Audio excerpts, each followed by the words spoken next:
battle you can have Ó ní ogun téèyàn bá fi ń jà ara rẹ̀. is the one that you are waging against yourself. Ogun àjẹ́ ò burú. The witches did not have much power. Ogun oṣó ò burú púpọ̀. The wizard did not have much power. Bọ̀ ogun tó burú jù láyé. But the worst one Ogun téèyàn bá fi ń jà ara rẹ̀. is for you to wage against yourself. Ẹ gbàdúrà lórí ìjókòó. Please pray while you are seated. Olúwa bá mi ṣẹ́gun ara mi lónìí. Lord, help me to overcome the war that I'm waging against myself.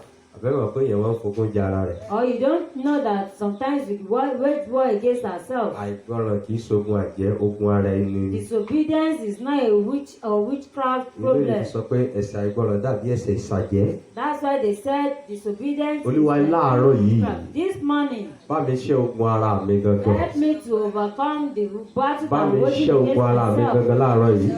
Ẹ pé Jésù gbàdúrà bẹ́ẹ̀. Ẹ̀mí mímọ́. Bá mi ṣẹ́ ogun ara mi láàárọ̀ yìí. Ogun ara mi gangan. Olúwa ṣẹ́gun èmi gangan. Olúwa ṣẹ́ ogun èmi gangan. Ogun ara mi gangan. Ọlọ́run bá mi ṣẹ́ láàárọ̀ yìí. Olúwa bá mi ṣẹ́ láàárọ̀ yìí. Jésù Olúwa wa. Àmín. Ọlọ́run gba ọpẹ́ wa. Àmín Jésù. Jésù gba ìyìn wa. Àmín. Àwọn nínú ọ̀rọ̀ rẹ̀ máa bá wa lọ. Àmín Jésù. Ẹ̀mí mímọ́ kọ́ wa ní ọ̀rọ̀ rẹ̀. Àmín Jésù. Iye ọ̀rọ̀ náà tá a fẹ́ gbọ́ láàárọ̀ yìí, Olúwa fi yé wa. Àmín Jésù. Káwa yìn ọ́. Àmín. Jésù Olúwa wa. Àmín. Àmín. Àmín lórúkọ Mo fẹ́ Jésù. kà nínú ìwé Matthew. I want to read from the book of Matthew. Matthew orí 25. Matthew 25. Matthew orí 25. Mo fẹ́ ka ẹsẹ̀ díẹ̀ ń bẹ̀. Matthew ẹsẹ̀ karùndínlọ́gbọ̀n. Ní nígbà náà ni ó fi ìjọba Ọlọ́run wé àwọn wúńdíá mẹ́wàá tí ó mú fìtílà wọn tí wọ́n sì jáde lọ pàdé ọkọ ìyàwó. 5 nínú wọn ṣe ọlọ́gbọ́n, 5 ṣe aláìgbọ́n. Àwọn tí ó ṣe ọlọ́gbọ́n mú fìtílà wọn, àwọn tó ṣe aláìgbọ́n mú fìtílà wọn, wọn kò sì mú òróró lọ́wọ́. Ṣùgbọ́n àwọn ọlọ́gbọ́n mú òróró nínú kólòbó pẹ̀lú fìtílà wọn. Nígbà tí ọkọ ìyàwó pẹ́, gbogbo wọn tóògbé, wọ́n sì sùn. Ẹsẹ̀ 6. Ṣùgbọ́n láàrin ọ̀gànjọ́, igbe ta sókè wípé, wò ó, ọkọ ìyàwó ń bọ̀, ẹ jáde lọ, ẹ lọ pàdé rẹ̀. Nígbà náà ni gbogbo àwọn wúńdíá wọn ní dìde, wọ́n sì tún fìtílà wọn ṣe. Àwọn aláìgbọ́n sì wí fún àwọn ọlọ́gbọ́n pé, fún wa nínú òróró yín nítorí tí fìtílà wa ń kú lọ. Ṣùgbọ́n àwọn ọlọ́gbọ́n dá wọn lé ohùn wípé, bẹ́ẹ̀ kọ́, kí wọ́n bá ṣe aláìtó fún àwọn àti ẹ̀yin, ẹ kúkú tọ̀ àwọn tí ń tà lọ, kí ẹ sì rà fún ara yín. Nígbà tí wọ́n sì lọ rà, ọkọ ìyàwó dé. Àwọn tí yóò sì múra tán bá wọlé lọ sí ibi ìyàwó, a sì ti ilẹ̀kùn. Praise the Lord. Hallelujah. Ọ̀pọ̀ ẹsẹ̀ Bíbélì tí mo kà yìí, This Bible verse that I just read, gbogbo wa la ti gbọ́ nípa ẹ̀. we've heard of it. Gbogbo wa la ti gbọ́ nípa òwe tí Jésù pa nípa àwọn wúńdíá mẹ́wàá. We've heard of the parable that Jesus said about the 10 virgins. Tá a bá ń sọ nípa wúńdíá, When we were talking about virgins, à ń sọ nípa àwọn èèyàn tí wọ́n yàrá wọn sọ́tọ̀. we were talking about people that separated themselves. À ń sọ nípa àwọn èèyàn tí wọn ò bà ara wọn jẹ́. We are talking about people that didn't destroy themselves. À ń sọ nípa àwọn èèyàn tí wọ́n mọ́. We are talking about holy people. À ń sọ nípa àwọn èèyàn tí wọ́n pé. We are talking about perfect people. Ní ayé ìgbà kan, Sometimes ago, bí ọmọbìnrin bá lọ ilé ọkọ, if a lady is getting married wọ́n wá discover wípé wọn ò bá ní wúńdíá. and they discover that she's not a virgin, Ọlọ́sẹ̀ àwọn ọmọ tán dàgbà díẹ̀ wà níbí. thank God that we have elderly mothers Ní ayé among us. ìgbà yẹn, ìtìjú ńlá ni. It would be a shameful thing. Àwọn òbí gan ó tilẹ̀kùn wọn rí ni wọ́n máa sun ẹkún. The parents will shut the door and start crying. Wípé báwọn ṣe gbìyànjú lórí ọmọ yìí tó That àgbà tó as dójú much tì àwọn. as we tried on her, she disgraced us. Ọmọbìnrin tán bá bá lé wúńdíá, The woman that they met at home, a virgin. Àwọn ọkọ tó fẹ́ wọ́n tó fi ẹ̀bùn ránṣẹ́ sí àwọn òbí ẹ̀. The husband, the family of the husband will still send gifts to the parents of the lady. Wọ́n sì mọ gbé àwọn òbí yẹn gẹ̀gẹ̀gẹ̀. And they will be cherishing the in-laws. Ẹ kú iṣẹ́ ẹ̀tọ́ ọmọ yìí sì That you gbẹ̀kan. tried and you take care of her. Ṣùgbọ́n èyí tí wọn bá ti bá lé. But the one that is not a virgin, Ìyá gan ò ní lè rìn bó ṣe tán. the mother will not be able to walk as she likes. Bí nǹkan tìjú ńlá ni. It will be a shameful thing. Torí wípé ọmọ tó bá bá wọn jẹ́ túmọ̀ sí pé ọmọ oníranú ni. Because a lady that is not met a virgin shows that she is wayward. Jésù máa ń lo àwọn máa ń lo àwọn illustration, àwọn àfiwé tó máa yí àwọn èèyàn tó ń bá sọ̀rọ̀. Jesus always gives the illustration that people will understand. Wọ́n wò pé nǹkan tá a pọ́n lé jù ní àwùjọ wa òun ni ìgbéyàwó. He noticed that what we value most is wedding. Ìdí nìyẹn ló ṣe ń lo òwe ìgbéyàwó ń bì. And that's why he's using wedding as illustration. Ọkọ tí bá ń bọ̀ wá gbéyàwó. Any man that is coming to get married. Òun pẹ̀lú inú dídùn pẹ̀lú tìlù ti fọ́n ní. Joyfully. Praise the Lord. Hallelujah. Ibì kan ń bẹ tí wọ́n ti bi Jésù léèrè.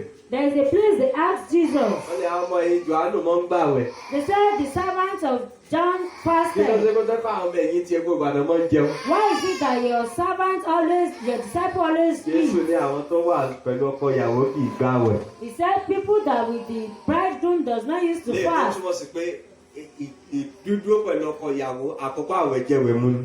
The time staying with the bridegroom is the time to eat. Mo mọ̀ pé ẹni tí ọkọ ẹ̀ bọ̀ wá mú. I know the person that the husband is coming to take. Ẹni tó ń gbéyàwó fún àbánáde kì í garùn. The person that they are taking the wife to is the person that won't stretch his neck. Ẹni tí ọkọ ń bọ̀ wá bá máa ń garùn. But the wife will always stretch his or her neck. Tó bá dá pé aago mẹ́wàá ni wọ́n dé. If they said they will come by 10, Mẹ́wàá ni yóò mọ̀ wo aago. she will be checking the time. Ayé tẹ̀ ti dá yé ọ̀làjú ń sìn. Time is now is we are in Níṣẹ́ civilized ni yóò world. mú fóònù. She will pick the phone. Níbo lẹ dé? Hello, where are you? Bẹ́ẹ̀ ni ìyá náà mọ sọ pé àwọn ọkọ rẹ̀ dá. And the mother will also be asking, where is your Bẹ́ẹ̀ ni wọ́n fi husband? fóònù lé wọn káàkiri. And they will be chasing them with the phone. Ọlọ́run mọ̀ jẹ́ sórí burúkú lónìí. We pray that we don't In short, ọjọ́ ayọ̀ lọ́jọ́ yìí. It's a day of joy. Ọjọ́ tí ọkọ ìyàwó ń bọ̀. The day that the bridegroom is Ọjọ́ tí coming. wọ́n sọ fáwọn òbí pé àwọn ọkọ mi ń bọ̀ lónìí mà. The day that the woman will tell the parents that my Àwọn husband is òbí yóò coming lọ wá today. lórí aṣọ tó dáa ni wọ́n The wọ̀. parents will look for the best clothes and put it on. Bí wọn gbálẹ̀ ilé yẹn fún oṣù kan tẹ́lẹ̀ wọ́n ó gbà They lọ́jọ́ have náà. not been sweeping the house for 1 month, they will sweep it on that day. Gbogbo ibi tí wọn ò fọ̀ ni wọ́n ó fọ̀ lọ́jọ́ They náà. will watch everywhere that have not been touched for long Torí pé ọkọ ìyàwó ń bọ̀. because the bridegroom is coming. Jésù lo òwe yìí láti sọ nípa ìpadàbọ̀ rẹ̀. Jesus used this power to talk about his coming Jésù ní back. ọkọ ìyàwó náà. Jesus is the bridegroom. Nígbà tí èmi àti ẹ jẹ́ múndíá tó ń bọ̀ wá bá. While you and I are the virgin that is coming to meet. Ẹ dákun nígbà tí èèyàn bá ṣàdédé múndíá tí ọkọ ìyàwó ń bọ̀ wá gbé níyàwó. A virgin that the bridegroom is coming to marry. Tí a kàn ṣàdédé rí oyún nínú múndíá. And we saw her pregnant. Kí ni yóò ṣẹlẹ̀ lọ́jọ́ náà? What will happen on that day? Bẹ́ẹ̀ni sọ nípa Màríà àti Jósẹ́fù. The Bible talked about Maria and Joseph. Múndíá ni Màríà. Mary was a virgin. Ṣàdédé ni Jósẹ́fù ṣàdédé rí oyún nínú ẹ̀. Suddenly Joseph saw her pregnant. Lẹ́yìn èèyàn kí ló tún kù? After that, what next? Ọ̀fọ̀n ti tọ̀ bẹ́ẹ̀gì nìyẹn kí kálukú kẹ̀kẹ́ dání. He was like he didn't wanted the marriage Bíbélì sọ wípé anymore. Jósẹ́fù ò fẹ́ kọ̀ ní gbangba. Joseph didn't want to leave her publicly. Wọ́n fẹ́ràn dandan yọ ọ́ lẹ̀. He wanted to leave her Bó ló ti secretly. jẹ́ mo lóyún gbàdára wọn díá. How come? How are you pregnant?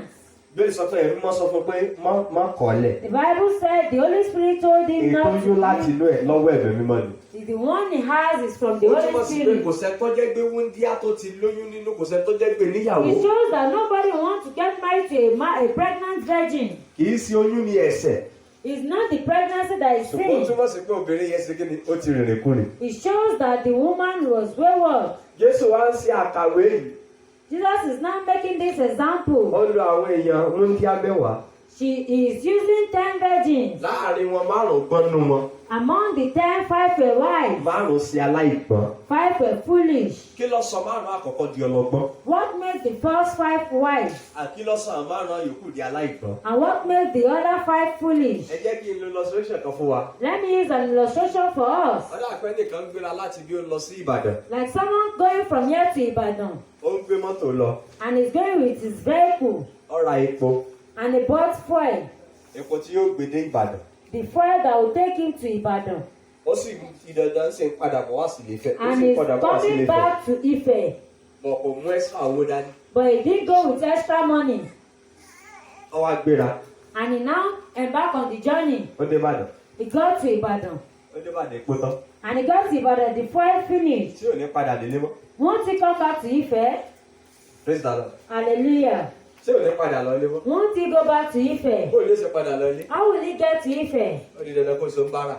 It's a must that he will beg. Ó di dandan kó máa tọrọ. It's a must that he will beg from people. Kìí ṣe wípé mọ́tò tó gbé lọ ní wàhálà. It's not the vehicle that he went with that is the Òun ló sọ problem. di aláìgbọ́n ni pé kò múra tó. What makes him foolish is that he didn't prepare very well. Kí mo ní òṣè?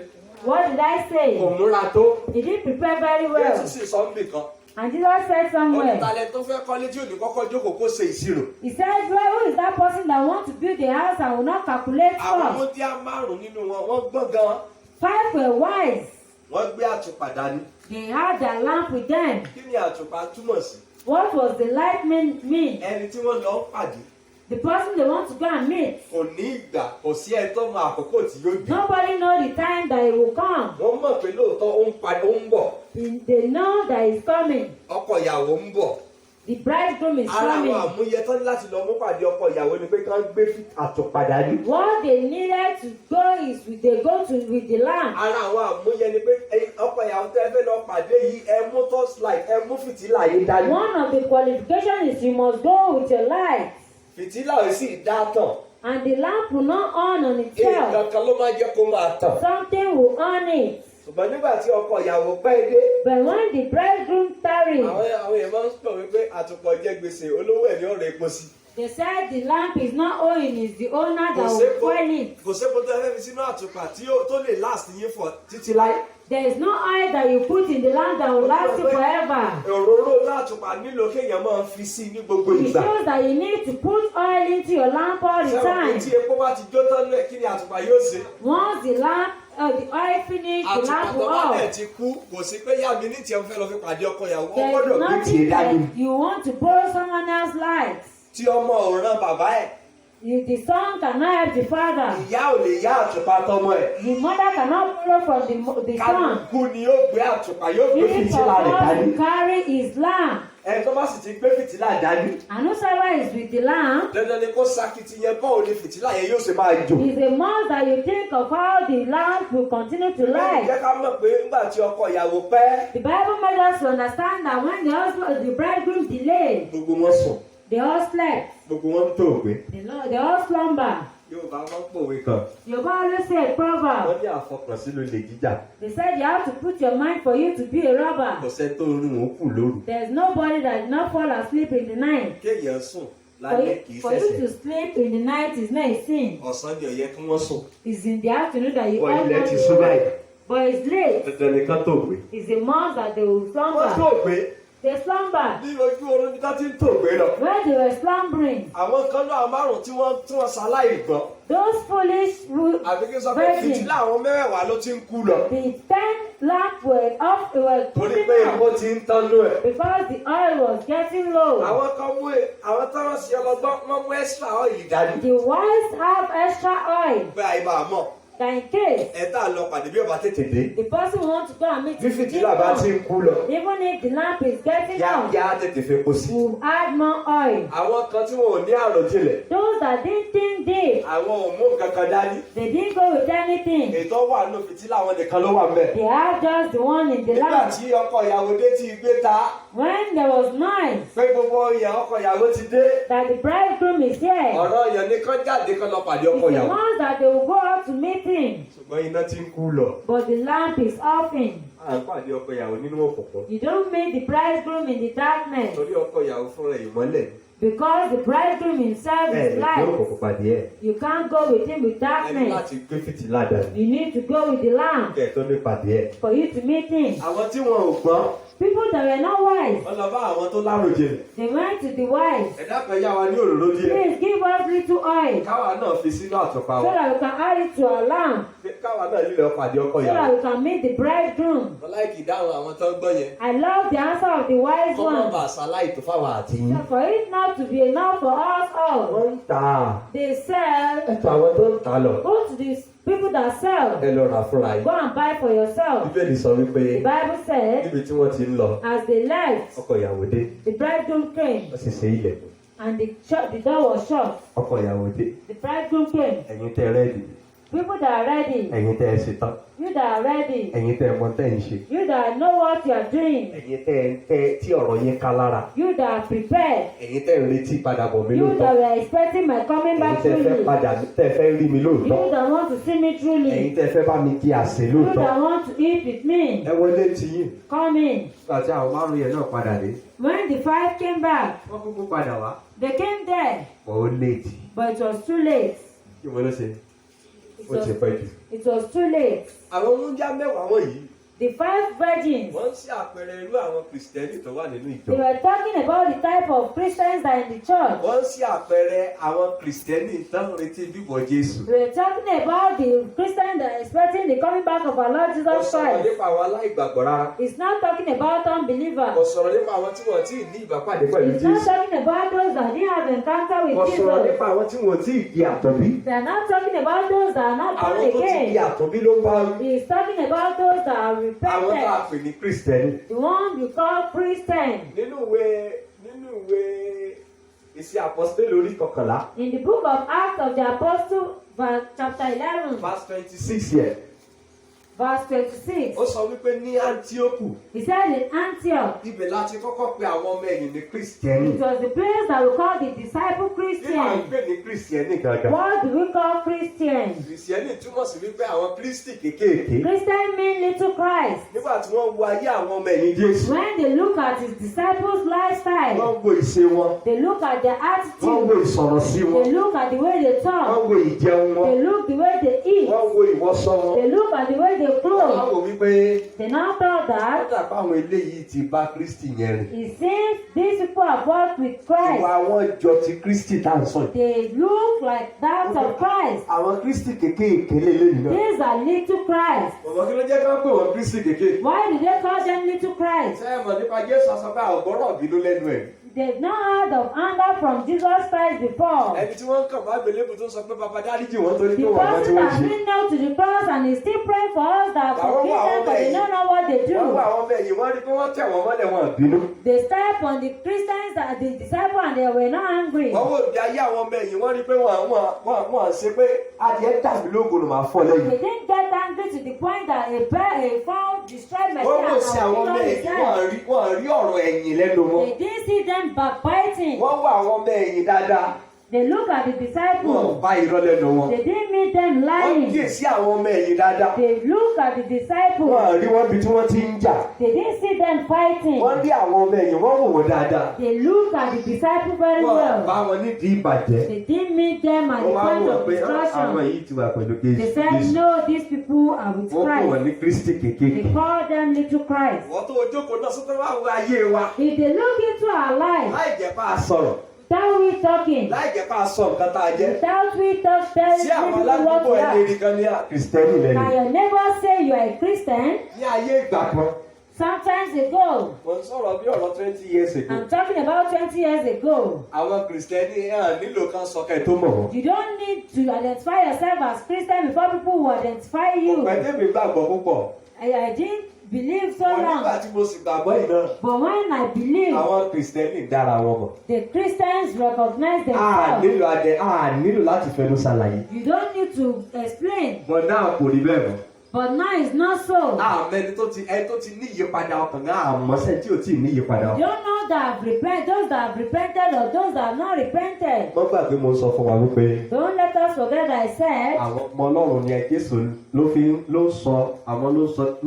fi ń ṣe àpẹẹrẹ wúndíá mẹ́wàá. the 10 virgin are example of Christians. bí wọn náà ṣe jẹ́ Kristẹni lónìí. As a Christian today, báwo ni ìmúra rẹ fún ìpadàbọ̀ Jésù? how are you preparing for the second coming of our Lord Jesus Christ? tó o sì múra lẹ̀ báyìí. Are you still preparing? tó o sì múra lẹ̀. Are you still preparing? múra tí mo sọ mi sọ pé ò lọ chọ́ọ̀chì ìjọ I'm kejì not lókè. talking that you are going to church every Sunday. ṣé epo sì tó wà ní fìtílà rẹ Do báyìí? you still have oil in your lamp? ṣé òróró sì tó wà ní fìtílà Do rẹ? you still have oil in your ṣé lamp? fìtílà rẹ ò tí ì mọ kú lọ? I hope your lamp is not getting off. ìgbà tó gbàgbọ́ ṣé kò ṣe bẹ̀rẹ̀ nìyẹn? Is that how you started your faith in ìgbà tó Christ? gbàgbọ́ kó fẹ́ máa tẹ̀lé Jésù. When you believe that you wanted to ṣé follow Jesus, ò tí ì sọ ìfẹ́ rẹ I ìsáyé? hope you have not lost your first love. iṣẹ́ Olúwa bó ló ti ń ṣe báyìí? How are you doing the work of God? àkókò wo ló ń délé ìjọsìn báyìí? What time are you getting to church? Tọ́ba ní kí áńgẹ́lì gan wá kó wá tèkì kó lọ kọ́lọ̀ káńgẹ́lì kọ́lọ̀ ló lu rẹ́gísítà wá sí If they church sí. said that God should use the register of how we come to Tọ́ba bá church, ní kó kàn fi yẹn ṣèdájọ́ lásán. God should use that for judgment. Ọ̀pọ̀lọpọ̀ èèyàn ni ò ní yẹ. So many people will not be free. Má jẹ́ kí n sọ ìwà tó ń wù.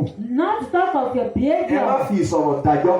Don't talk of your Ẹ way kàn of fi talking. bó lọ sí délé Ọlọ́run lákòókò sí ẹ fi ṣèdájọ́ ẹ̀. Just judge him with the way he attends to God's presence. Tó sì rò pé wà á pàṣẹ báyìí. Do you think you pass?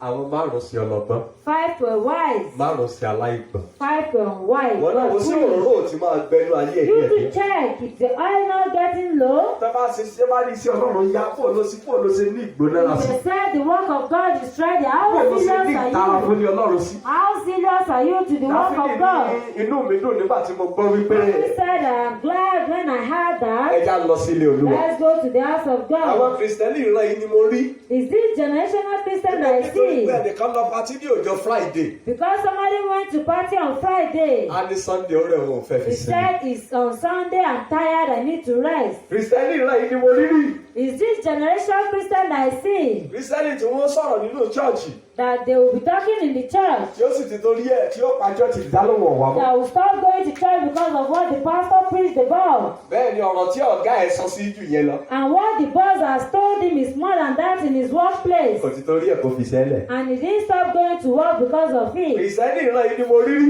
Is this generation church Christian that I see? Ní ọdún di àárọ̀ Sunday tí àwọn ọmọ Ọlọ́run ló sì kó aṣọ síta yóò ní òun yóò kàn fọṣọ lọ́pọ̀ tó On lọ síbi Sunday Ọlọ́run. they will start washing clothes before they will go to church. A ti sọ pé à ń retí ìpadàbọ̀ And we Jésù. are expecting the coming back of Jesus Christ. Ṣé nínú eléyìí náà ni ó bá wa mà? Is it in this one that will meet us? Ṣé nínú eléyìí náà ni ó bá wa sà? Is it in this one that will meet us, sir? Kìrìsìtẹ́nì ni mo rí tí ó sọ wípé ọ̀rọ̀ yẹn lágbájá òun ò lè kí mọ́ òun ò lè kí wọ́n lòun sọ Is yẹn. this Christian that I see that will say this word, I won't greet this person and I won't greet him. Òróró ti ń jó lọ lórí pẹpẹ. The oil is getting low on the altar. Fìtílà wa ti ń kú lọ. And our lamp is putting off. Fìtílà wa ti ń kú lọ. Our lamp is getting low. Kìrìsìtẹ́nì ìsinsìnyí ni mo rí. Is this generation Christian that I see? Àwọn Kìrìsìtẹ́nì aláfara.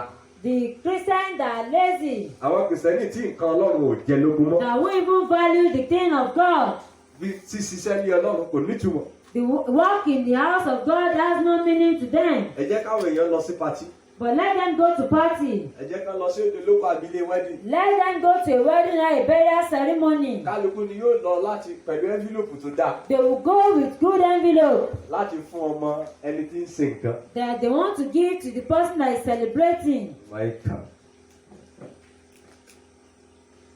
Ẹ jẹ́ kó dọjọ́ Sunday. But let it come to Sunday. Wọ́n wá fún Ọlọ́run lówó. They want to give God money. Owó tí wọ́n lè fún èèyàn. The money that they can't spend in the presence of a person, Ni wọ́n mú wá síwájú they Ọlọ́run. will bring it to the presence of God. Kìrìsìtẹ́nì ìran yìí ni mo rí rí. Is this generation Christian that I see? Ẹ̀yẹ́ fi ìpè síta pé à ń lọ sílé oníkòmọ́. Announce that we are going to a naming ceremony. Èèyàn yóò pọ̀. You will see everybody gather together. Ẹ̀yẹ́ pé ìpè fún ìjèrè ọkàn. Let's call for evangelism. Ẹni rẹ nìkan tán. You won't see one person. A sì ń retí padà bọ̀ And Jésù. we are expecting the second coming of our Lord Jesus Christ. Sọ̀rọ̀ ò tí wọ́n kú lọ nínú fìtílà wọn. Is the oil not getting low in our lamp? sọ̀rọ̀ náà tí wọ́n kú lọ́nà fìtílà. Is the oil not getting low in our lamp? Kristẹni ìran yìí ni mo rí rí. Is this the generational Christian that I see? Oníkálukú ló ń kọ́ ilé ara rẹ̀. Everybody is building his house, Ṣùgbọ́n ilé Ọlọ́run wà ní ahoro. but the house of God is empty. Kristẹni ìran yìí ni mo rí rí. Is this generational Christian that I see? Kò sẹ́ni tí wọ́n lè kí ọ̀gá rẹ̀ ó sọ pé mọ́ rìpọ́ọ̀tì ní 7:30 láàárọ̀. There is nobody that the boss will tell to report at 7:30 in the morning Yóò di aago mẹ́jọ tí ẹsẹ̀ wọn wọ́sẹ̀ lọ. that will be dragging his feet down by 8 a.m. Ṣùgbọ́n ìpàdé ṣọ́ọ̀ṣì aago mẹ́jọ lẹ́nu mi yóò But kúrò ní. 7 a.m. service in the church, they will come by 8 a.m. Tí òróró ò ti mọ́ kú lọ I báyìí hope the oil is not getting low nínú pẹpẹ wa.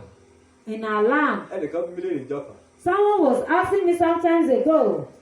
Ó ní ẹ má bínú o. He said, please don't be angry. Ó sọ̀rọ̀ nípa Babalọ́lá. He's talking about Babalola. Ó ní ṣe ọ̀run tí àwọn yẹn ń lọ. He said, is it the heaven that those people went to? Ó ní ṣe náà làwa náà ń lọ Is báyìí. it the one that we are going to? Àwọn akọni ìgbàgbọ́ ìjọba Ọlọ́run tí wọ́n lé gbà yẹn. Those people, the mighty men of faith, Ṣé then, iná làwa náà ń lé? is it the one, the heaven that they chased them? Is it the one that we are Ọ̀rọ̀ chasing ìjọba Ọlọ́run tí us to? wọ́n bẹ̀ jù á lò lórí sí.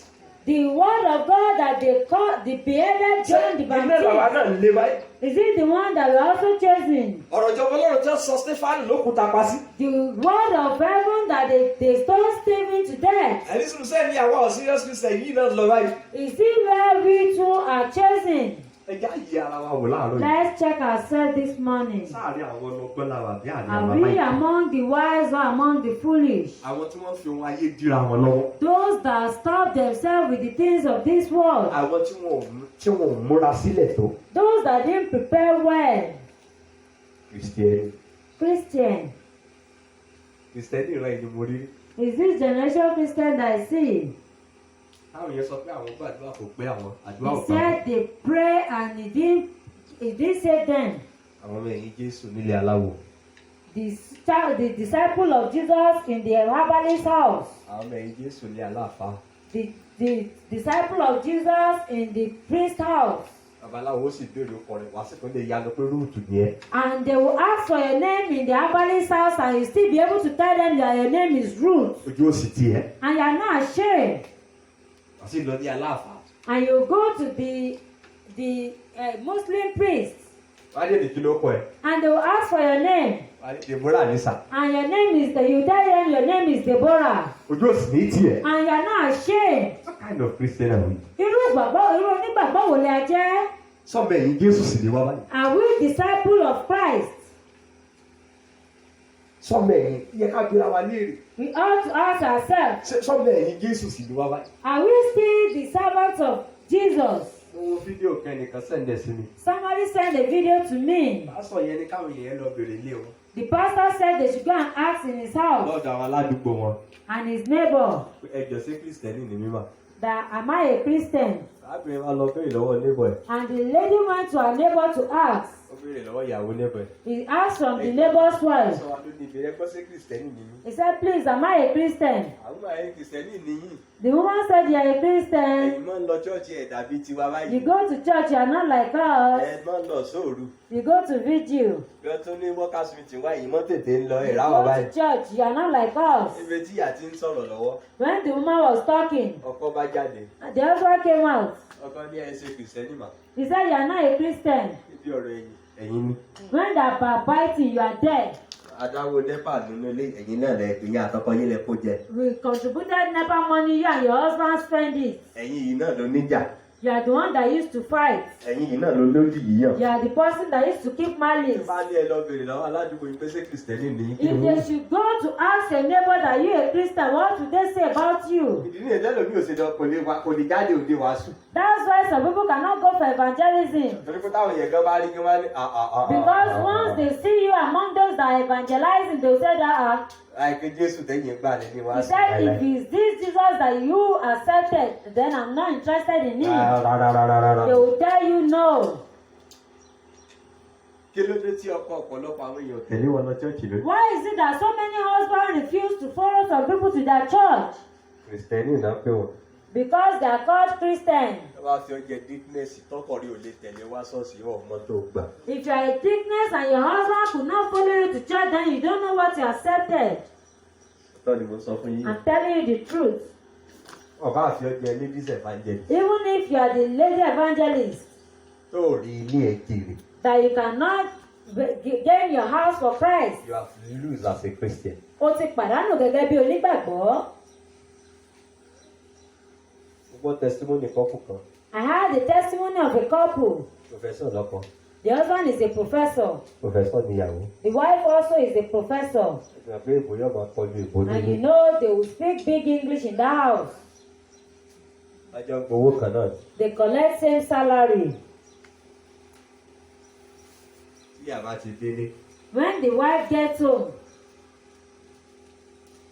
Bàbá náà délé. the husband also gets home. Bí bá ti ń pa bàbá. When the husband is hungry, Wọ́n ní sẹ́ẹ̀dì dáná ni. the husband will ask the wife, won't you prepare a meal?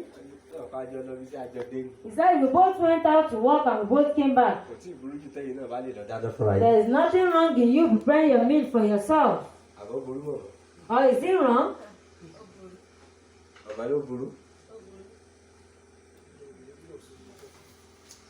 Wọ́n fà á títí. They drag it. Wọ́n ní káwọn gbọmọ ọ̀dọ̀. They said they should employ a maid. Bọ̀yá. When he gets to a point, Bàbá lóhùn ọ̀rọ̀ ọmọ ọ̀dọ̀ yìí òun ò tiẹ̀ rí sí mọ́. the husband said he's not interested in the maid, Kíkà ni kó máa lọ́lọ́ tiẹ̀. that everybody should go their separate way. Ìyá sá lọ bá bàbá Adébóyè. The wife went to Baba Deboye. Ẹlòmíì kàn ń gorí òkè lásán. Àgùnmù ní kàn ń gùn. Some people are just going to the mountain in vain. Wọ́n pọ̀ lórí òkè. There are so many on the mountain Wọ́n mọ̀ fún èṣù kú. that they will be rebuking the devil. Wọ́n mọ̀ fún àjẹ̀bú. They will be rebuking the witches. Gbogbo èṣù nìyẹn mà. Gbogbo ara ẹni. Àwọn á sọ fún. Then Baba Deboye told her, Yóò sọ̀rọ̀. Wọ́n náà wà nílọ tẹríba fọ́kọ ẹ̀. he said, go and humble yourself before your husband. Ìwékíwé tó o bá wù kọ́ ká. No matter how much you study, Lọ tẹríba fọ́kọ ẹ̀. go and obey him. Ọ̀nà bá délé. She went back home. Ó yẹ dẹ̀kú òbí sẹ́. She left home early. Lọ dáná. She prepared the meal. Wọ́n á lọ bá dáàdì. And she went to the husband. Dáàdì ṣéèpù ti wà set. Daddy, the table is set. Dáàdì kankan mọ̀ pé inú ilé yìí náà ni àbílẹ̀ mi. The daddy said, is it in this house or in another house? Wait, nínú ilé yìí àbílẹ̀ mi. Is it in this house or in another house? Ìyàwó akúnlẹ̀ The woman knelt down, tí ò ṣe rí. that she has never done before, Ó gbómi fọ́kọ ẹ̀. and gave the husband water, Ó ní kó sanwó. that he should raise his hand. Àwọn táwọn wò rẹ̀ náà nìyí. And the man was just amazed. Bàbá ní chọ́ọ̀chì tó lọ tó ti kọ́ ẹ nílé. He said that church that he went to and they teach you this, Àjọ̀gbọ́n ọ̀nà ọ̀bẹ. we'll go there together. That is how he gained her husband. Bó ṣe jèrè ọkọ ẹ̀ ní èyí. Àwọn dìndìnrín kan wà ní Christendom lónìí. There are some foolish Christians. Àwọn òpònú obìnrin kan wà Christendom lónìí. There are some foolish some foolish women in Christendom today. Àwọn òpònú ìyá kan wà ní Christendom There are lónìí. some foolish mothers in Christendom today. Nígbà tí ẹnìkan pé rẹ̀ pé wọ́n ní kó wá sọ̀rọ̀ kó wá báwọn ọ̀dọ́ sọ̀rọ̀. He said she should come and talk to the youth. Ó sì ń ya inú ẹ̀ gbàgà. And she opened her mouth Tí ń sọ fún ọmọ tí ń lọ ní ọkọ. and telling the lady that is going to her husband's house Pé tó bá lọ kí ọkọ rẹ̀ ń lé. that if you want to greet your husband at home, Ò gbọ́dọ̀ bá fọ aṣọ rẹ̀. you must not wash his clothes. Wàhálà gidi ti dé bá alágbélé ìgbàgbọ́. We have so many troubles in the household of faith. Nínú agbolé ìgbàgbọ́ lónìí mà. In the household of faith today, Kí obìnrin kó sojú sí ẹ̀ nínú ilé. for the wife to do her duty in the Ẹ̀yin house, ìyá sẹ́yìn ẹ̀ sọ́bìnrin dẹrú. does that make the wife a slave? Ìdí nìyẹn tó fi jẹ́ pé ọ̀pọ̀lọpọ̀ chọ́ọ̀chì ìyàwó nìkan ní wáyà ẹ̀yìn lọ́kọ̀. That's why you are seeing only the wife and not seeing the husband in the Ẹ ti church. ń lọ ṣọ́ọ̀ṣì kò sápẹ̀rẹ̀ ọmọ náà lára rẹ̀. There is no sign that you are a child of God. You are going to Ìgbéraga ni. church. You are proud Torí ìwé Just because you have studied, àwọn kìrìsìtẹ́nì tá a ní lónìí that's the Christian that we have today. arrogant Christian. Àwọn onígbàgbọ́ onígbéraga. Arrogant Christian. Onígbàgbọ́ onígbéraga. bẹ́ẹ̀ fi kìrìsìtẹ́nì mi sí di owó ẹ sábàgbé ẹ. When they put some Christian in charge of finance, just forget it. láyé ìgbà kan Sometimes ago, wọ́n máa ń wá pé ẹ bá wa wá kìrìsìtẹ́nì. they will look for Christians. wọ́n máa ń fi wọ́n sí di owó pé They kìrìsìtẹ́nì ẹ will bá wa put wá. them in charge of finance. mo fi pásọ̀ sí di owó ní ìsìn ọ̀daràn. Now when you put pastor in charge of money, you àwọn are pásọ̀ yọ kó trouble. owó jẹ. They will also embezzle money. sáwà tí Jésù mọ́ wà bá náà. Is this true that Christ is coming to me? iná tí ń jó lọ epo tí ń tọ́nà fìtílà wà. Oil is getting low in the lamp. ẹ̀sẹ̀ já múra ká tún ara wa ṣe. Let us prepare ourselves. ẹ̀sẹ̀ já tún fìtílà wa ṣe. Let's prepare our lamp. orin kan sọ wípé. A song said, bá Jésù dé láti fèrè fún wa bójọ́ sàn tàbí lóru yóò bá wa níbi tá a gbé ń sọ̀nà pẹ̀lú àtùpà wa tó ń tàn. A lè rí pé a ṣetán ara fúnlé wa dídán lókè. Yìí ó wá bá wa níbi tá ń sọ̀nà tí Olúwa òkè. Praise the Lord. Hallelujah. Bí ọkọ ìyàwó bá dé báyìí. If the bridegroom to come Sáàdì wà láàrin àwọn márùn-ún tó ṣẹ̀ṣẹ̀ tó fìtílà ṣe. want to be among the 5 foolish that are just adjusting their lamp, Sẹ́rí àwọn kìrìsìtẹ́nì márùn-ún tó ń pè yìí. the 5 wise virgins, Àwọn ni wọ́n ń gbé pẹ̀lú àwọn náà ń gbé ìgbé ayé pẹ̀lú example. They they live by live example. by Wọ́n example. ń gbé ìgbé ayé pẹ̀lú àpẹẹrẹ. They live by example. Àwọn làwọn táwọn èèyàn mọ̀ wọ́n ní láti sọ̀rọ̀. They don't need to talk Kẹ́ ẹ tó mọ̀ wípé àwọn kìrìsìtẹ́nì làwọn for eléyìí. you to know that this is a Wọ́n ṣe Christian. kìrìsìtẹ́nì aláfẹnujẹ́. They are not Christian by Àwọn word. tó di ìjẹ́wọ́ ìgbàgbọ́ wọn mú sísìn. Hold on to their faith. Àwọn tí wọ́n gọ sẹ́yìn ìka kan. They don't hide behind a tongue. Kìrìsìtẹ́nì òde òní àwọn kìrìsìtẹ́nì alágàbàgebè. These Christians are Christians that They are hypocrites. they are hypocrites. Àwọn tí wọ́n mu sìgá tán tí wọ́n tún látọ̀ ń tọ̀ mọ́lé. They will smoke cigar and lick tongue. Àwọn kìrìsìtẹ́nì pé ìpàṣọ wa ti pọ̀ wọn gbọ́dọ̀ bá mi ń bì. My pastor must not meet me here. Àwọn kìrìsìtẹ́nì tó wà lórí àwọn kìrìsìtẹ́nì aláfẹnujẹ́ lásán ni. They are Christian by their word. Àwọn kìrìsìtẹ́nì tó bá ti dé church they are Christian. The Christian that when they get to church, that's Àwọn when they are kìrìsìtẹ́nì Christian. pretenders. The Christian that pretend. Ẹlòmíì ó pe yóò kúnlẹ̀ fún pásítọ̀. He prefer to kneel down to the pastor. Ìkúnlẹ̀ tó kúnlẹ̀ kọ́kọ́ rẹ̀ nílé tó kúnlẹ̀ fún pásítọ̀. Kí ni The ìtumọ̀? kneeling that you don't kneel for your husband at home and you are kneeling for your pastor. Bá délé kìrìsìtẹ́nì mi báyìí. When you get to some Christian house, Yóò sáré gbómi. you quickly kúnlẹ̀. bring water. He will kneel down. Irọ́ ni o. She is lying. Afasẹ́gbèjò ti ń tanra ẹ̀ jẹ. You are deceiving yourself. Ká má ṣe gẹ̀ẹ́. Let's not deceive us. Àlè tán lọ́rùn. We can't deceive God. Ọjọ́ kan bọ̀. A day is coming. Ọjọ́ tí gbàgbọ́ dẹkùn. A day that everything will be made open. Tí kedere ọ̀fẹ́ wo.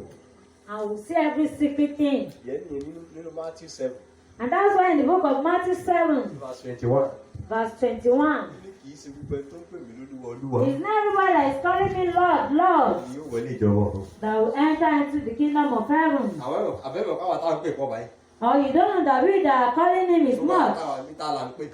Every one of us that hear what we Aláwọ̀ kan call tó him. sọ wípé orúkọ rẹ̀ la lé ẹ̀mí èṣù jáde. He says, some people who said in your name will send out demons. Àní ìmọ̀yìn rí. He said, and he will tell them, I don't know Wọ́n you. parọ́ wọ́n jẹ́ ẹ̀mí èṣù jáde lóko rẹ̀ lóòótọ́. Truly, they send out the demon in his name. Ṣùgbọ́n kìrìsìtẹ́nì aláfara ni wọ́n. But they are lazy Christians. Àwọn kìrìsìtẹ́nì aláfẹnujẹ́. They are Christian by only the word of their mouth. Àwọn kìrìsìtẹ́nì alágàbàgebè. They are hypocrite Christians. Ọ̀pọ̀ ní bó ti jẹ́ náà lé. It's a different thing that you are in your house. ọ̀tọ̀ ni bó ti ń ṣe ní ọlọ́run. It's a different thing that you are displaying in the church. kájẹ̀ la ní nǹkan kan tí ó kó gbogbo àpapọ̀ ní ṣọ́ọ̀ṣì fún bí ọjọ́ méjì. As if we have something that will bring everything together in the church for 2 days. ibẹ̀ la bá ti mọ bó kálukú ṣe jẹ́. That's when you know everybody's reaction and behavior. ọlọ́run yóò ràn wá lọ́wọ́. God will help us. ta ni kìrìsìtẹ́nì? Who is a Christian? sára àwọn kìrìsìtẹ́nì aláfara ló wà. Are you among the lazy Christians àbáwọn kìrìsìtẹ́nì ọlọ́gbọ́n. or among the wise àwọn Christians? kìrìsìtẹ́nì ọlọ́gbọ́n làwọn kìrìsìtẹ́nì tó kún fún ẹ̀mí ọlọ́run. The wise Christians are those that are filled with the word, the àwọn power of tá à ti God. pa ẹ̀mí sámọ̀nà. He said those that will live by the àwọn ní Spirit, ẹ̀sìn ọmọ ọlọ́run. they are the sons of God. àwọn kìrìsìtẹ́nì tí ẹ̀mí ọlọ́run wà àánú wọn ni o. The Christian that the word of God is in them. tẹ bá kìrìsìtẹ́nì bá rí kìrìsìtẹ́nì tẹ̀mí ọlọ́run wà nù ẹ̀ mọ̀. If you are close to a Christian that has the power of God in inú you, wọn you ìṣòro know. láti correct. You won't take it long torí kẹ́ ẹ before ti you sọ correct them. ọlọ́run tó wà nù wọn gan correct wọn. Even before you say it, the Spirit of God in him or how will kì í ṣe àwọn correct him. kìrìsìtẹ́nì ẹlẹ́nu lásán It's tí ò not the ẹ̀mí Christian by the word of their kò sí mouth nǹkan tí wọn ò lè ṣe ń tiwọn. that there is nothing that they ẹ̀mí cannot mímọ́ ẹ̀ do. correct wọn. The Holy Spirit can never correct bí wọ́n aṣọ them. tó fẹ́ rálẹ̀ ẹ̀mí mọ̀ ń sọ̀rọ̀. When they put on a clothes that open their body, the Holy Spirit will not talk. mo fún ọmọbìnrin kan sọ̀rọ̀ ìjọ kan. I was talking to a lady sometimes ago. ó ní náà gbogbo kìrìsìtẹ́nì ó ní ọkàn èèyàn nígbàgbọ́ He èèyàn. said, no, it's the heart that is your faith. ẹgbẹ́ yẹn ti múra kọ̀ọ̀kan kan náà. He said, the way you dress does not concern God. ẹgbẹ́ yẹn ti múra ọ̀kan náà. Is it true that the way you dress does not concern God? àṣà wa nílẹ̀ Yorùbá gan àwọn mìíràn kan bẹ tí yóò gbà. Even our culture as a Yoruba, there are some attitude that culture did not, the dressing that our culture did not accept. èmi àtọmọbìnrin kan wo à ń lọ sórí òkè. I and a lady were going to the mountain. ó ṣe dé ẹnu géètì orí òkè báyìí. Immediately he got to the gate of the mountain. wọ́n ní ẹjọ́ máa ẹ jókòó báyìí. He said, please sit down here. péǹtì tọ̀tọ̀ ṣẹ̀ṣẹ̀ wọ́n kọ́ bá a nù kú. The paint that she has on her feet, they cleaned it. ètò fi sọ́wọ́ wọ́n bá a nù kú. The one in her hand, they cleaned it. yẹ tí etí ẹ̀ wọ́n ní They kọ́ bá wọn bọ̀. removed the earring. wedding ring wọ́n ní kọ́ bá wọn bọ̀. The wedding ring, they asked her to remove it. wọ́n sá gba gbogbo ẹ̀ lọ́wọ́ ẹ̀. They took everything from her. mo ní tí géètì ayé bá rí báyìí. If the gate of the world is like this, èyí ìdánwò nú ayé náà ni o. in this world, you are not in heaven yet. náà ti screen ẹ báyìí kó tó lè wọlé. That they screen you like this before you enter. sẹ́yìn tí wọ́n gbà lórí òkè ọ̀rọ̀ kò wọ́n gbà lọ́rùn. Do you think what they didn't accept on the mountain, they will accept it in heaven? kìrìsìtẹ́nì náà ni o. And she is a Christian.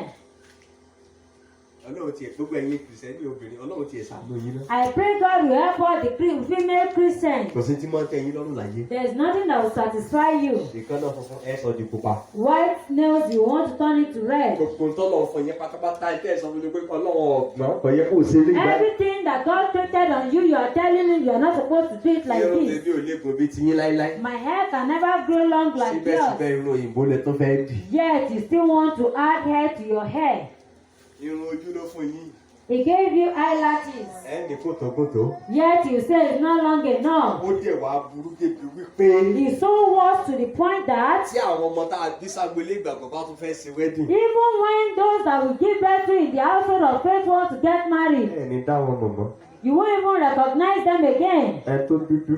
The black person, wọ́n ti kùn sí pupa. they will have painted her to be yellow. lọ́kọ̀ ìyàwó gan kọ̀ọ̀kan máa wò dáadáa náà. Even the bridegroom will be looking at her that is this my wife? àwọn ọmọ tá a sì fẹ́. wọ́n lè àwọn ọmọ tá a bí lè kìrìsìtẹ́nì. And these are the children that are born in the household of faith. ṣé àwọn òbí náà rí nǹkan kan tó bá dì bẹ́ẹ̀. And we, the parents, are not seeing anything that is wrong in it. mo lọ chọ́ọ̀chì kan jọ pẹ̀lú èkó. I went to a church in Lagos. wọ́n bá ní àwọn ọmọ bíi ọmọ ọdún mẹ́ńlá wọ́n fẹ́ jó. They said children like 14 years old want to dance. àná fẹ́ ṣe choreography. They said they wanted to have choreography.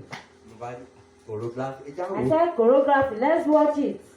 ibi ọmọ mi tá a ti rí choreography chọ́ọ̀chì. I don't know where you see choreography in the church. làwọn ọmọ 40 years àwọn ọmọ táyà ṣe ń wọ́n yàn láyà. 14 years old ladies. ló bá bẹ̀rẹ̀ choreography. They started choreography. ẹ mọ break dance. They started dancing, break dance in the church. mo kọ́ sún sẹ́yìn rẹ̀. I shifted back. wàhálà dé o. I said this is trouble nínú ṣọ́ọ̀ṣì in the church. láì sí disco party. When you are not in the clubhouse àwọn òbí dẹ̀ pàtẹ́wọ́. and the parents were clapping. mama wọ́n pàtẹ́wọ́. They were clapping for them. Mo lẹ́ àwọn ọmọ yín ń sorí burúkú ẹ̀ sì ń pàtẹ́wọ́. I said your children are being with fortune and Ayé àwọn ọmọ yín ń bàjẹ́ ẹ̀rẹ́rìn. you are laughing while your Pásọ̀ wọn children náà are rẹ́rìn wọ́n with jẹ́ fortune. pàtẹ́wọ́ jù. Ẹgbẹ́ ojú sókè wọ́n bí méjì ló kú. 2 nínú àwọn died ọmọbìnrin yẹn kọ́dún yẹn tó parí. among those children before the year ends. ọ̀kan bí tó ti lọ sẹ́yìn ló kú sí. One died at the point of abortion. ṣe bí táwọn produce in church lónìí. That's what we are producing in church today. mo tún lọ church kan náà sí èsì lélẹ́yìn. I went to a CAC church. wọ́n lọ kí family yẹn wọ́n ní church lẹ́gbẹ̀ẹ́ lé wọn. I went to give that family, they had the church beside the house. Wọ́n rẹ̀ anniversary. They said they wanted to have Wọ́n tún wá anniversary. kọ́ àwọn ọ̀dọ́ náà ní choreography. Ìmọ̀ ibi tá a ti rí wèrè They yẹn ní were sọ́ọ̀sì. teaching the youth choreography. I don't know where Gbogbo we nǹkan found tó ṣe it. sàlẹ̀ omi àti gbé wá sí sọ́ọ̀sì wa. Everything that has been done in the marine has been brought to the Wọ́n church. á play nǹkan tí wọ́n mọ̀ jó sí. They were now playing the song that they would dance on. Èmi ò mórí ayé púpọ̀ tèmi. I don't know much about the song. Ó sá kàbà láwọn yẹn náà yó. Mo ní They started dancing to Osaka Bakaba. mo ní kí o lè fẹ́ gbélé I ọlọ́dà. said, when are you dancing this? They said, tomorrow. níta fẹ́ play náà ní sọ́ọ̀sì. I said, this is what you play tomorrow. He said, yes. nítọ́. I said, Ẹ dákun kí lẹ fẹ́ mú jáde nínú eléyìí o. what do you want to bring out of this? Wọ́n ní ká fi lè fi entertain àwọn ọ̀dọ́ tó ń bọ̀. They said they wanted to entertain the youth that are coming. Sọ́ọ̀sì ti di entertainment center. I said, ilé ìjọsìn tí wàá di tá a ti ń para wọn lẹ́nu. Ẹ̀ẹ̀rí dírámà tí ó jẹ́ káwọn ọ̀dọ́ tí ń bọ̀ náà ò ní yí padà ọkàn. You didn't have any drama that will make the Christians Ẹ̀ẹ̀rí change Bible their quiz mind. lẹ fẹ́ ṣe. You don't have Bible quiz. Ó sá kàbàkàbà lẹ fẹ́ jó You sọ́ọ̀sì. want to be dancing to Osaka Bakaba. Ẹ lè pè mí lára oko mọ́gbà. You can call me a village man, I have said. Ẹ̀yọ̀ pé pásọ̀ tí ọ̀já di ní mọ́gbà. You can say I'm not civilized, I agree. Tí Christianity dá nìyẹn. That's what the Christian has turned into. Kọ̀mẹ́díà lórí pẹpẹ. Àti wá sọ̀rọ̀ àdàláwàdà on the altar. Wọ́n lọ gbé kọ̀mẹ́díà wá sórí pẹpẹ. They will bring a comedian to the altar. Pásọ̀ náà rẹ̀ rìn kóòtù ọ̀pọ̀ lẹ̀ lọ́rùn ẹ̀. The pastor will laugh and the coat will fall off his shoulder. Ẹ dákun jọ́ tẹ́ bá ti rí mi tí mò ń ṣe bẹ́ẹ̀ ẹ tètè ké síta o. Ẹ mọ́ Once jà you kẹ́ o. see me doing that, please shout. Ìjọ ẹ bá ti rí tí ẹ tètè pariwo pé wàhálà Please dé. shout that there is trouble.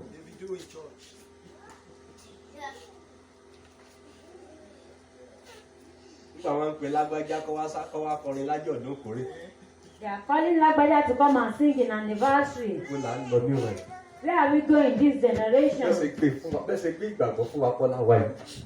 This is not how we accepted faith. Jésù ní tí n bá dé sí sì bá gbàgbọ́ láyé mọ́ báyìí. That's why Jesus said, if I come, will I still meet faith? Bá dé sí sì bá ìgbàgbọ́ láyé mọ́ báyìí. If I should come back, will I meet faith? Ẹ jẹ́ ká máa rántí àwọn wúndíá márùn-ún. Please, let's remember the 5 virgins. Àwọn lọ́gbọ́n nù wọn. The wives are on them. Àwọn náà bá ọkọ ìyàwó wọlé. They went with the bridegroom. Wọ́n ti àwọn aṣiwèrè.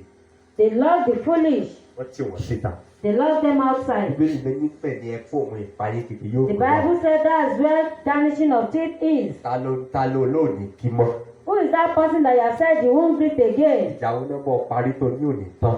Which fight did they help you to solve and he said no, it won't end in you? Lọ padà mọ́ kí ẹni yẹn. Please greet the person. Àná ni o dáríjì tó ní ó dọ̀rùn ló wò ní Who is dáríjì that láyé. person that they asked you to forgive and he said it's when you get to heaven that you can never forgive such person? Lọ dáríjì ẹni náà. Go and forgive that person. Ìfẹ́ wa tó ti ń tutù ní Ọlọ́run ẹja lọ tún ṣe. The love of get cold in God, please let's renew it. Ẹja mú ṣe Ọlọ́run lọ́kùnkúndùn. Let's hold the work of God seriously. Ọjọ́ Sunday ó mọ̀ pé wà wá sí chọ́ọ̀chì. On Sunday you know you will get to church Ilé ìjọsìn tó dẹ̀ lọ ti ní aago. and your church has a time. Yíwé ọ̀bà ṣe ń gbọ́ ìjọ yẹn ìfìwẹ̀ ilé mọ́ pẹ̀ níwájú ilé mọ́ pẹ̀ níwájú Ọlọ́run. It's not compulsory you back. Just take your time and don't get late to church. Wọ́n sọ pé nítorí pé o lọ sí pátí kan Friday ní Saturday ó rẹ̀ ò ní lọ sí chọ́ọ̀chì. Don't say because you went to a party on Saturday you are so tired you can't go to church. Wọ́n sọ pé nítorí pé o lówó lọ ò lọ sí chọ́ọ̀chì. Don't say because you don't have money you are not going to church. Wọ́n sọ pé nítorí òjò rọ̀ láàárọ̀ inú òjò wá sí chọ́ọ̀chì. Don't say because the train that's why you are not going to church. Èèyàn mélòó ló yẹ kó lọ bí iṣẹ́ ìjọba tí ò ní òjò rọ̀ tí ò ní torí bọ́ọ̀lù òjò Who yẹn will ti lọ. say because the train is not going to his workplace? Ẹ mọ̀jà fọwọ́ ẹ̀hẹ̀ mú Ọlọ́run. Don't let so God with Ó yẹ kí tó máa anything. bọlá fún mi ní bọlá fún. He said he will honor those who honor him. ẹ tí ò bá kà mí sí èmi kò ní kà sí. Who did not count him worthy, won't count worthy. ẹja tún fìtílà wa ṣe kó máa jò. Let's renew our oil. ẹja kì í fi òróró sí fìtílà wa kó máa jò. Let's add oil to our lamp and let it burn. iṣẹ́ kún lórí ọlọ́run get involved ẹ̀yin náà ẹ dá sí ẹ tọwọ́ mọ́ There's ìṣiṣẹ́ fún work in wa. the house of God. Please get involved. ọlọ́run ò ní fi ojú inú kò ní dúdú sí ẹni tó fi ìmọ̀lẹ́ ṣiṣẹ́ rẹ̀. He is not happy with those that are lazy about his work. ẹ gbójú sókè ohun tá a bá ṣe fọ́lọ́ nìkan ni ó kù lẹ́yìn ayé yìí. His work is done to God that will be left with. gbogbo ìtàn ṣe fúnra wa kò bá wa kọjá bí. All the ones that we are doing for ourselves will ìtàn ṣe not need fọ́lọ́ them. nìkan ni ó kù lẹ́yìn ayé yìí. It's only those that is doing for God that will be ní left. òde ni àwọn ajá gbé wà. He said it's outside that there is mo fẹ́ God. gbàdúrà a ò ní tiẹ̀ sóde ní ìjọba ọlọ́run. Amen. ẹ jáde dìde lórí ẹsẹ̀ Let's rise on our feet. ẹ já bá ọlọ́run sọ̀rọ̀. Let's talk to God. ìwọ náà wò ó ṣé bó o ṣe gbà tẹ́lẹ̀tẹ́lẹ̀ ni. You to check it. Is this how you accepted it? ṣé bó o ṣe gbà á nì. Is this how you accepted him? táwa ní ẹnìkan bí mẹjá lọ kí ọlọ́mọ níṣẹ́ á pọ̀. If they say let's go and visit the person who gives birth will be much. wọ́n ẹja lọ síbi ìjèrè ọkàn. But let's go for evangelism, you won't see anybody. ìwé ló lérè ìlú méjèèjì. Which one is more beneficial? ẹ bá dé ìlú Ìbàdàn. If you get to Ibadan, ọba Akínyẹlé. the King Akinyele òun nìkan lọ́ba tẹ́ ẹ̀ lè rí property ẹ̀ kankan nílùú Ìbàdàn. is the only person that you can't meet any of his property torí kò fi property kankan lẹ̀. because he didn't leave any property. gbogbo ẹ̀mí ọba Akínyẹlé tàkò tó lọ. He sold everything before he left. ó kò lọ sí church. He took it to church. bàtí bàbá kọ́kọ́ kú. When he first died, ẹ bá tọ́ mú un dọ́rùn. when they took him to heaven, ángẹ́lì ní ilé rèé o. he said, "This is your house." ó dẹ̀ ti wọnú ilé yẹn. He entered into the house. ó bá ọ̀gẹ̀dẹ̀ ẹyọ kan. He met just one banana bàbá mú ó bá jẹ ọ̀gẹ̀dẹ̀ ẹyọ kan. and he ate the banana. ìṣẹ́jú mẹ́rin yẹn ìjọ ọ̀gẹ̀dẹ̀ ẹyọ kan tán. How many minutes will it take someone to finish it? ibi bá ń pa bàbá. And he was hungry again. ló bá ní ángẹ́lì tó dúró tì léèrè. And he asked the angel that was standing beside him, ẹ̀yin ò fún yẹn ló jẹ́ bí. "Don't you give people food yet?" ṣé ẹ̀pẹ́ tó jẹ́ ọba ńlọ ayé ọba Olúbàdàn. The king of Ibadan. kí ló fẹ́ jẹ tí ò ní ní jẹ. What is it I wanted to eat that we won't have access to? ọlángẹ́lì nígbà tó dé kí lọ bá ń bí. He said, "When you came, what did you meet?" ló ń bọ́ gẹ̀dẹ̀ kan ò sì ti jẹ́. He said, "I met one banana and I've eaten it." wọ́n ti wo tó ní bí náà nìyẹn. He said, "That's all you have here." ẹ dájú bí yìí o. He said, "You are wicked here. ibi òsànkọ̀sán náà dájú bọ́ bá ti ṣe ló ṣe bá rẹ̀. It's what you sow that you reap here." ṣé sọ̀rọ̀ wà níjọ ní bó ṣe wà táwọn èèyàn fẹ́ẹ́ kó fi dénú lọ́dún wo. Won't you eat? He said, "That's how you beat till they come." wáyé bá lajú padà. And the man woke up. ṣé bó ṣe rí nù. He said, "Is that how it is?" gbogbo property ẹ̀ pátápátá He started selling all his property. olólùtà. He sold all his property. ọlọ́wọ́ tó bá fẹ́ ní nǹkan tó náà lọ ṣiṣẹ́. He said, "Any child that wants to inherit him to go and work also. ẹ mọ́ kò bá mi jẹ́ rí nǹkan dé bá. Please let me meet something in heaven." tó o bá jáde àdánrùn. If you get to heaven, ṣé o tiẹ̀ lọ gẹ̀ẹ́dẹ̀ kankan rárá. can you even have anything there? lómi kọ́ ní mansion ló kọ́. Some people build a mansion, ilé tí ó dé sí lọ́nà wọn ẹ̀ tí ì kàn. and the house that he will live in heaven that have not even roof it, torí kò tó ìṣúra rẹ̀ jọ sílé. because he's not setting his treasure in heaven. ayé ló tó gbogbo ẹ̀ sí. He's setting all his treasure here on earth. ìgbà mélòó láàdé lò bí. How many times are we going to use here? ó ti wò ká pẹ́ láyé tó á pẹ́ lọ́dún jù bẹ́ẹ̀ lọ. No matter how much time we spend on earth, we will spend more in Olúwa ràn heaven. mí lọ́gbọ̀n. Let's pray. God help me. Ọlọ́run dá òróró ọ̀tún lé mi lórí lónìí tún And agbára let mi me ṣe. renew my power today. àwọn tó dúró de Olúwa yóò tún agbára wọn ṣe. He said, "Those that wait on the Lord shall their strength shall Olúwa be tún renewed." agbára mi ṣe lónìí. Lord, renew my strength. ìfẹ́ mi ìṣáájú yẹn Ọlọ́run bá mi dá padà. First love, please restore it. Olúwa dá ìfẹ́ ìṣáájú yẹn padà. Lord, restore my first love. àwọn náà mọ̀ tẹ́lẹ̀tẹ́lẹ̀ nígbà tó ṣẹ̀ṣẹ̀ gbàgbọ́. You know how you were when you first ní accepted. prógámù tó bẹ̀rẹ̀ ní Ọlọ́run ti dé chọ́ọ̀chì. Before the service begin, you will have ìwọ been in church. gan ti ń gbàdúrà alẹ́ kí prógámù tó bẹ̀rẹ̀. You will have started praying before the program will àti start. gbálẹ̀ ní Ọlọ́run ò ní ẹ́ la ń gbà náà. Then to seek the house of God, àti you are ṣiṣẹ́ ní not Ọlọ́run ó rọ̀ ẹ́ lọ́rùn gbà yẹn It gan. was convenient for you to walk in the house òun of bí àwọn God. aláwò dáadáa. You check ó yourself. ṣe visitation dáadáa ńgbà yẹn You visit others. ìwọ náà ń sọ̀rọ̀ Kristi ò ń wàásù You are ìrere preaching the gospel. sílẹ̀ ló tó ń ṣe mọ́ ní òsì Is that how you are behaving kálukú now? kan sáré tara rẹ̀ You are just running Mo fẹ́ every digbá, step for mo fẹ́ yourself. dàgbà. I want to be this and that. kò sí tọ́lọ́run ọba sọ ẹ̀dá òun ò lè dá What God did not make you, you can never kò become sí it. bọ́lọ́run sọ̀rọ̀ Olúwa dá ìfẹ́ ìṣáájú Why mi padà not sí talk to God? God, ìfẹ́ renew ìṣáájú my Ọlọ́run dá love. padà Lord, renew my love. Olúwa dá ìfẹ́ ìṣáájú yẹn padà Renew my first bó love. o ti fẹ́ràn Ọlọ́run pàtó ìṣẹ̀ gbàgbọ́ yẹn gbàdúrà pé Ọlọ́run dá ìfẹ́ yẹn padà As you love God when you first accepted jẹ́ kí faith, iná tó kú lọ lórí pẹpẹ Olúwa tún iná náà dá Lord, require iná tó kú lọ lórí pẹpẹ Olúwa tún iná rẹ dá Ọlọ́run tún iná rẹ dá sínú ayé mi iná àdúrà iná ìjèrè ọkàn iná sísin Ọlọ́run iná sísísẹ́ fún Ọlọ́run Olúwa tún iná yẹn dánú ayé mi padà ẹ bá Ọlọ́run sọ̀rọ̀ bẹ́ẹ̀. Ràn mí lọ́wọ́ kí n má ṣe sọ ilé pa nínú kí n má ṣe sọ ibi tí mo ń lọ nù. Ràn mí lọ́wọ́ kí n má ṣe sọ ilé pa nínú kí n má ṣe sọ ibi tí mo ń lọ nù. Jésù Olúwa wa orúkọ Jésù.